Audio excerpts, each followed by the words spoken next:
So guys, ako nga pala si Mimidlina. It's been a long time na nakapag-vlog na naman tayo ulit ng ganito. So ngayon tatalakayin lang natin yung mga kamalian, mga mali or sariling karanasan ko na rin nung nag-uumpisa pa lang ako sa photography. Okay. Una, syempre, yung over-edit na tinatawag. Aminado talaga ako nung una, hindi ako marunong mag-edit ng mga picture. Naggagrab lang ako ng mga presets na nanood ako sa YouTube.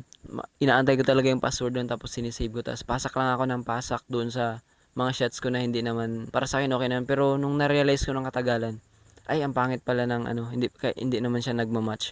So ayan, over edit, no, yung pasak lang tayo ng pasak ng presets. Mas better pa rin na tayong gumawa ng sarili nating presets kasi iba yung camera na gamit nila, iba yung shots. Okay, kaya mas maganda pa rin na gumawa tayo ng sariling presets natin kasi mas natututo rin tayo at saka alam natin yung takbuhan ng mga kulayan na to. Okay. Pangalawa ay yung hindi nagka-crop. Papakita ko na lang kayo ng picture. Ayan.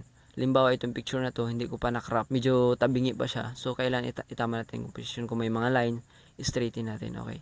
Huwag natin hahayaan na i-post na natin ng ganun, lalo na pag may mga lines talaga. Okay, tama natin yun. Number 3. Last, pangatlong kamalian. Okay. Tamad. Tamad ka. Tamad. Tamad. Okay, pagbaguhan pa lang tayo sa photography, or kung ikaw gusto mo talaga to, gusto mo mag-improve, kailangan masibag ka mag-practice. Gawin mo ang assignment araw-araw, magpicture ka araw-araw, kahit anong picture mo dyan, kahit sino yung mga pipicture mo, mga halaman, ganun, or basta may subject ka lang, kasi yung i-enhance natin dito yung knowledge at yung yung knowledge natin, kailangan natin i-enhance sa photography. Composition, mag-explore ka, aralin mo yung camera mo, ano ba pag ganitong settings, ano ba yung pwede mangyari, ganun.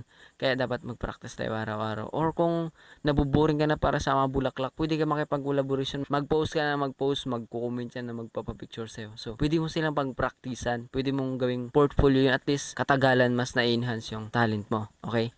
Huwag kang maging tamad. Once na pumasok ka sa ganito, dapat masipag ka. Okay? So, once again, I'm Moy Medlina. I'm signing off.